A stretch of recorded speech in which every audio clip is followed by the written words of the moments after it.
Hello and welcome you all. मेरा नाम है शांतनु शुक्ला और आज हम करने जा रहे हैं एनडीए नेट के टॉपिक कंज्यूमर बिहेवियर की स्टडी। ठीक है, तो ये कंज्यूमर बिहेवियर जो है आपका यूनिट है, जो उसमें अगर हम लोग पूरे अच्छे से स्टडी कर ले तो कम से कम ये मान के चलिए तो 10 क्वेश्चन आउट ऑफ 100 तो आपके इस यूनिट से आते ही हैं। ठीक है, एंड दूसरी चीज़ ये एक थोड़ा ईजी चैप्टर पड़ता है, तो अगर आप थोड़ा सा ध्यान देंगे तो यहाँ से फुल मार्क्स मिलने के चांस ज़्यादा अच्छे रहेंगे। ठीक है, चलिए इसी पॉजिटिव एटीट्यूड के साथ शुरू करते हैं। ठीक है, तो सबसे पहले समझ लेते हैं कि भाई कंज्यूमर कौन है, ये कंज्यूमर भला क्या है, क्यों समझूं इसको। भाई पहले दिमाग में क्वेश्चन आता है, कोई भी चीज़ काम कर रहा हूँ तो ज़रूरत क्या है, तो समझ लेते हैं कि पहला कंज्यूमर है कौन और उसकी ज़रूरत क्या है। ठीक है, तो कोई भी पर्सन, जो मान लो ये ए पर्सन है जिसने सामान खरीदा, ये ए पर्सन जो है इसने खरीदी एक मोबाइल। ठीक है, तो अब जो मोबाइल इसने खरीदा है वो मोबाइल उसने खुद के यूज़ के लिए खरीदा है। ऐसा नहीं कि ये मोबाइल ये आगे बेचेगा, ये शॉपकीपर नहीं है ना, ये क्या है, ये फाइनल जो प्रोडक्ट है उसको यूज़ करेगा। इस प्रोडक्ट को ये दोबारा मैन्युफैक्चर करके आगे बेचने के लिए नहीं खरीद रहा है। ठीक है, तो वही डेफिनेशन दी हुई है। Any individual who purchases product or services for his personal use and not for manufacturing or resale is called customer. कोई भी इंडिविजुअल आदमी जो कि प्रोडक्ट खरीदता है किसके लिए, खुद के अपने इस्तेमाल के लिए, ना कि उस प्रोडक्ट को मैन्युफैक्चर करने के लिए या बेचने के लिए, वो आदमी क्या कहलाता है, that person is called consumer. A consumer is one who is the decision maker whether or not to buy an item at the store or someone who is influenced by advertisement and marketing. देखो, consumer वो person होता है जो final decision लेता है किसी भी product का। जो कंज्यूमर होगा वही डिसीजन लेगा कि ये प्रोडक्ट खरीदना है या नहीं खरीदना। और ये जो कंज्यूमर होता है इसको इसके दिमाग में डालने के लिए या इसके दिमाग को मैनिपुलेट करने के लिए ही मार्केटिंग या एडवर्टीजमेंट स्ट्रैटेजी यूज़ करी जाती है ताकि ये इसका माइंड जो है से इन्फ्लुएंस हो। ठीक है, तो इसी तरीके क्या होगा कि जो कंज्यूमर है उसका माइंड थोड़ा सा चेंज होगा और वो प्रोडक्ट खरीदेगा जिसका उसने एडवर्टीजमेंट देखा होगा। ठीक, तो अब देखते हैं कि कंज्यूमर बिहेवियर का मीनिंग क्या है। ठीक है, अभी हमने समझ लिया कंज्यूमर क्या है, अब देखते हैं कंज्यूमर बिहेवियर का मतलब क्या है। ठीक, तो देखो, consumer buying behaviour is the sum total of consumers attitude, preference, intention and decision regarding the consumers behaviour in the market place when purchasing a product और अ सर्विस। देखो, कोई भी जो कस्टमर है आपका, वो जब मार्केट में जाता है, ठीक है, तब वो क्या सारी चीज़ें देख करके मार्केट से कोई चीज़ परचेज करेगा। ठीक है, भाई कोई मार्केट में गया, वो देखेगा कि भाई ये प्रोडक्ट क्या मेरे क्लास का है, या ये प्रोडक्ट मेरे बिहेवियर को सूट करेगा, या ये प्रोडक्ट मेरे को पसंद है कि नहीं पसंद है।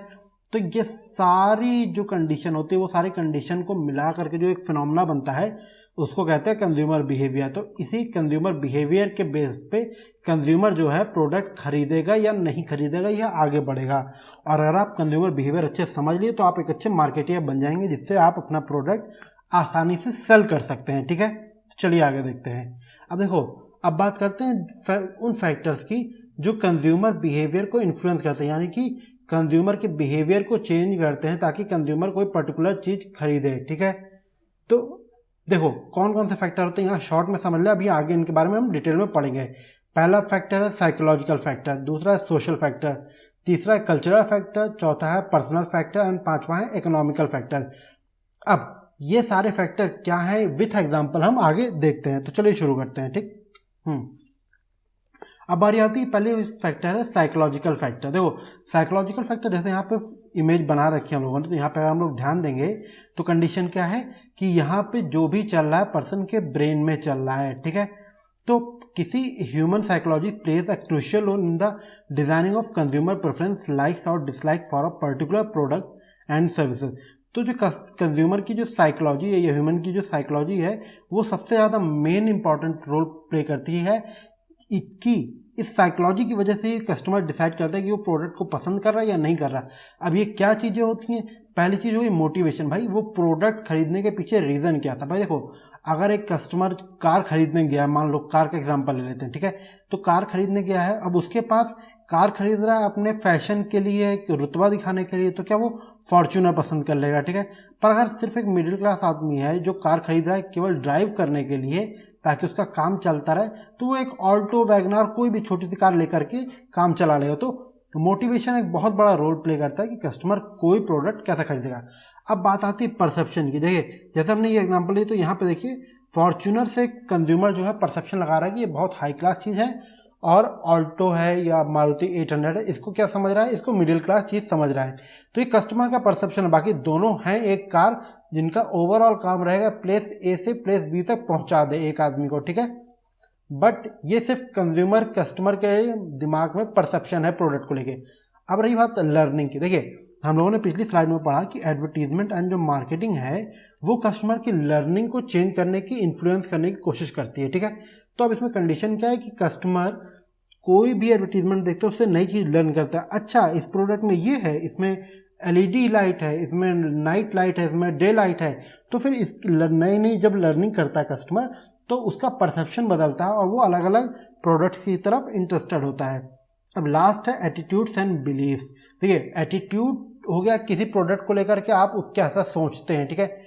एंड बिलीफ है कि आपकी मान्यताएं क्या है। भाई मान लो कि आपको भाई बहुत आप पूजा पाठ में बिलीव करते हैं, तो आपको बोला गया कि जो आपको कार लेनी है उसका नंबर 999 होना चाहिए, तो आप तो भाई फिर कार चाहे आप ऑल्टो क्यों ना लो पर आप नंबर तो 999 ही ढूंढोगे, है कि नहीं।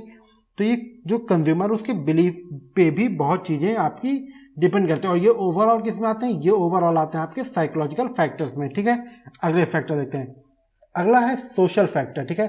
तो देखो ह्यूमन बीइंग जो है वो एक सोशल एनिमल है। हम लोग बोलते हैं ना human being is a complex social animal who prefers to live in a social environment, ठीक है, wherein they are surrounded by several people who have different buying behavior. Since the man is a social animal who likes to be acceptable by all, tries to imitate the behavior that are socially acceptable.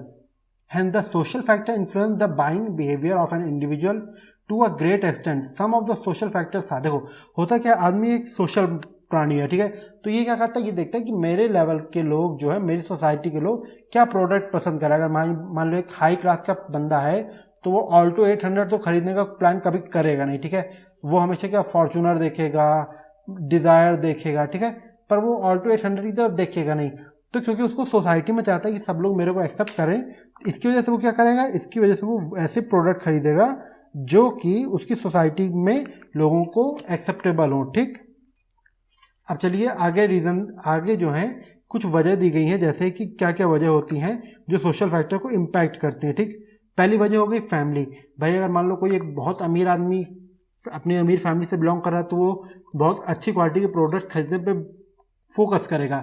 कोई middle class person है तो वो अपने middle class group के हिसाब से product खरीदने पे फोकस करेगा, ठीक है। और जो अगर लोअर इनकम में है वो लोअर क्लास प्रोडक्ट खरीदने की कोशिश करेगा। जैसे सपोज करो जो टॉप क्लास फैमिली है वो फॉर्च्यूनर ले लिया, जो मिडिल क्लास है वो आपका मान लो स्विफ्ट ले लेगी, ठीक है। जो लो क्लास है वो मारुति 800 या ऑल्टो लेगी, ठीक। अब रेफरेंस ग्रुप का हम लोग एक एग्जांपल ये देख सकते हैं। जैसे कि अभी हम लोग सोसाइटी में रहते हैं तो हम लोग ये बात देखते हैं कि किस तरह की सोसाइटी में रह रहे हैं। बहुत ज़्यादा अर्बन सोसाइटी है या रूरल सोसाइटी है, और उसी हिसाब के हमारे दोस्त होते हैं। अगर बहुत मॉडर्न अर्बन सोसाइटी में रहते हैं तो अर्बन लोगों से दोस्ती रहेगी और उन्हीं के हिसाब से हम प्रोडक्ट खरीदेंगे। अगला है रोल्स एंड स्टेटस। अब ये देखिए इस सोसाइटी में सबके अलग अलग रोल्स हैं, ठीक है, और रोल्स के अकॉर्डिंग सबके अलग अलग स्टेटस हैं, ठीक। तो सपोज करो कोई नेता होगा तो वो प्रेफर करेगा क्या, फॉर्च्यूनर लेने को। कोई मिडिल क्लास आदमी होगा तो या मैनेजर होगा तो वो क्या स्विफ्ट डिज़ायर ले लेगा, है ना। तो सबके जो रोल्स और स्टेटस है उसके हिसाब से अलग अलग प्रोडक्ट पर्सन खरीदेगा, ठीक। अगला है कल्चरल फैक्टर। ठीक है, कल्चरल फैक्टर क्या होता है कि जो भी पर्सन है, जैसे यहाँ पे आप देखिए तो हर ह्यूमन बींग में अलग अलग तरह के मैप्स बने हुए हैं। तो इसका सिंपल सा मतलब है कि जो पर्सन जिस जगह से बिलोंग करता है वहाँ की उसकी कुछ सेट ऑफ वैल्यूज होती है, वहाँ के कुछ बिलीफ होते हैं, वहाँ के कुछ परसेप्शन होते हैं, ठीक है, और उसी के हिसाब से लोग बिहेव करते हैं। जैसे अगर सपोज करो आप इंडिया में रहते हो तो इंडिया में बहुत ज़्यादा नॉनवेज खाने वालों को, जो नॉनवेज खाते हैं उनको, और या जो ड्रिंक करते हैं उनको बहुत ज़्यादा सोशली एक्सेप्टेबल नहीं है, लोग प्रेफर नहीं करते उनको रखना, ठीक है। बट अगर यही चीज़ आप वेस्ट में चले जाओ, आप यूएसए में चले जाओ या रशिया में चले जाओ तो वहाँ पे ड्रिंक्स एंड जो नॉनवेज है वो कॉमन चीज़ है, ठीक है। तो आप जहाँ पे पले बड़े हैं या जहाँ पे आप रह रहे हैं वहाँ का जो आपका एक कल्चरल बिहेवियर है, वो कल्चरल फैक्टर जो है आपके बिहेवियर को बहुत ज़्यादा इम्पैक्ट करेगा। वही तीनों एग्जांपल ले रखे, कल्चर, सब culture and social class. Social class होती है किस सोसाइटी के, किस ग्रुप से आप बिलोंग करते हो भाई, ठीक है, अपर क्लास से या मिडिल क्लास से या फिर लोअर क्लास से, जिस क्लास से आप बिलोंग करते हो उस क्लास के हिसाब से आपकी एक्टिविटीज होंगी, ठीक है। अगला देखिए, अगला है पर्सनल फैक्टर, ठीक है। There are several personal factors to the individual that influence their buying decision. Some are, देखो एक इंडिविजुअल कई बार जो कोई भी प्रोडक्ट खरीदता है तो उसके कुछ पर्सनल फैक्टर होते हैं, ठीक है, तो उसके बेसिस पे भी वो प्रोडक्ट खरीदता है। तो ये पर्सनल फैक्टर क्या है, एज, ठीक है। अब देखो अलग अलग एज ग्रुप की वजह से अलग अलग लोग बिहेव करते हैं। जैसे मान लो 80 साल के कोई अगर बुजुर्ग दादाजी हैं तो वो बहुत ज़्यादा एंड्रॉयड मोबाइल, बहुत ज़्यादा लेटेस्ट मोबाइल खरीदने में कोई इंटरेस्ट नहीं रहेगा। वहीं अगर कोई 22 साल का बच्चा है, लड़का है या लड़की है, उसको क्या लगेगा, मेरे को लेटेस्ट टेक्नोलॉजी चाहिए, ठीक है। पर दादाजी को नहीं फर्क पड़ेगा लेटेस्ट हो या पुराना, उनको फर्क पड़ेगा सिर्फ फ़ोन चला जाए, ठीक। तो एज इस तरह हो गया। अब बात करते हैं इनकम की। तो इनकम में हमने देख लिया जिस तरह का पर्सन की इनकम होगी उस तरह के हम लोग प्रोडक्ट चुनेंगे। भाई बहुत अच्छी इनकम है तो आप आईफोन ले लो, ठीक। अगर एवरेज इनकम है तो सैमसंग ले लो, और अगर लोअर इनकम है तो भाई शाओमी ले लो या रेडमी ले लो, ठीक। अब बारी आती है ऑक्यूपेशन की, क्या काम कर रहे हैं उसके हिसाब से प्रोडक्ट लेते हैं। भाई देखो जो आपके सीईओ होते हैं वो क्या, वो हमेशा आईफोन लेंगे, ठीक है। आपके जो मिड लेवल के मैनेजर्स होते हैं वो क्या करेंगे, उनके पास ज़्यादातर सैमसंग मिलेंगे, और जो लोअर एंट्री लेवल के मार्केटिंग डिपार्टमेंट के या सेल्स डिपार्टमेंट के पर्सन होंगे उनके पास शाओमी के मिलेंगे मोबाइल्स, ठीक। अब लाइफस्टाइल, अब लाइफस्टाइल कैसे बिहेव करती है कि कौन पर्सन कैसा ज़िंदगी जी रहा है। भाई कोई पर्सन बहुत लेविश लाइफस्टाइल जी रहा है, कोई पर्सन बहुत इकोनॉमिक लाइफस्टाइल जी रहा है, ठीक है। तो जो लेविश लाइफस्टाइल जी रहा है वो उस हिसाब से क्लोथिंग खरीदेगा, उसी हिसाब से बिहेव करेगा, ठीक है।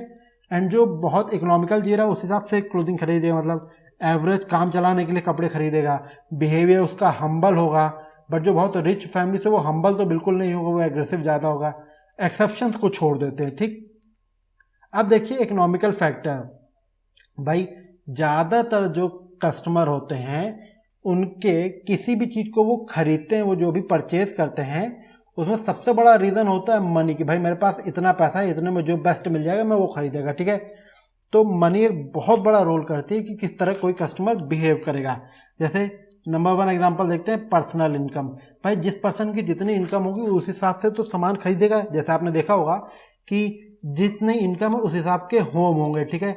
जैसे अगर बहुत कोई अच्छा होगा तो बंगलो खरीद लेगा, मिडिल क्लास का खरीदेगा 2 BHK का फ्लैट खरीद लेगा, ठीक है। और लोअर क्लास क्या करेगा, वो रेंट पे ज़्यादातर रहेगा, ठीक। अब फैमिली इनकम, अभी भाई पर्सनल मान लो एक पर्सन कमा रहा था, अब फैमिली की इनकम हो गई। फैमिली इनकम मान लो भाई डैड भी कमा रहे हैं आपके और आप भी कमा रहे हैं, ठीक है, ठीक। तो जो सन है वो भी कमा रहा है, दोनों लोगों की इनकम मिला करके ऐसा क्या बन जाएगी, वो बन जाएगी फैमिली इनकम, ठीक। अब इनकम एक्सपेक्टेशन, तो इनकम एक्सपेक्टेशन क्या होती है, कई लोगों को लगता है कि मेरे को ये पैसा यहाँ से मिलना, जैसे हमें लगता है ना इतना यहाँ से मिल जाएगा उतना वहाँ से मिल जाएगा, ये सब करके ये मंथ निकल जाएगा, ठीक है। तो और वैसा होता नहीं है प्रैक्टिकली, ठीक है। तो ये एक्सपेक्टेशन की बात है। अब है कंज्यूमर क्रेडिट, ठीक। अब ये कंज्यूमर के पास किसी पर्टिकुलर प्रोडक्ट को खरीदने के लिए कितना बजट है, ठीक है। जितना वो बजट होगा उतने में ही वो प्रोडक्ट खरीदेगा, या जिसके पास बजट नहीं होगा तो वो बेस्ट क्वालिटी का प्रोडक्ट खरीदने की कोशिश करेगा, ठीक है।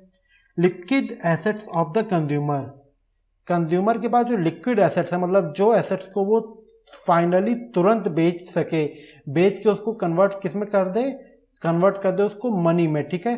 तो ऐसी एसेट्स कितनी है वो डिफाइन करती है कि कस्टमर किस तरह का प्रोडक्ट खरीदेगा। भाई मान लो किसी पर्सन को एक घर खरीदना था 2 BHK का, ठीक है, पर उसके पास क्या था कि उसके पास 2 किलो सोना रखा था, तो 2 किलोग्राम जो था 2 kg गोल्ड रखा था उसके पास, तो वो 2 किलोग्राम गोल्ड बेच के अब उसको 2 BHK की जगह 3 BHK खरीद लेगा, ठीक। अब लास्ट पॉइंट है सेविंग, और ये सेविंग वाला पॉइंट ज़्यादातर आपको मिडिल क्लास और लो क्लास के साथ दिखेगा कि जिस पर्सन की जितनी सेविंग है उसके हिसाब से वो पर्सन प्रोडक्ट खरीदेगा। आई होप यहाँ तक आपको क्लियर हो गया होगा। कोई अगर डाउट रह जाए तो कमेंट सेक्शन में कमेंट कीजिए, मैं आपको सारे जवाब दूंगा। Wish you all the best for your examination. Have a good day.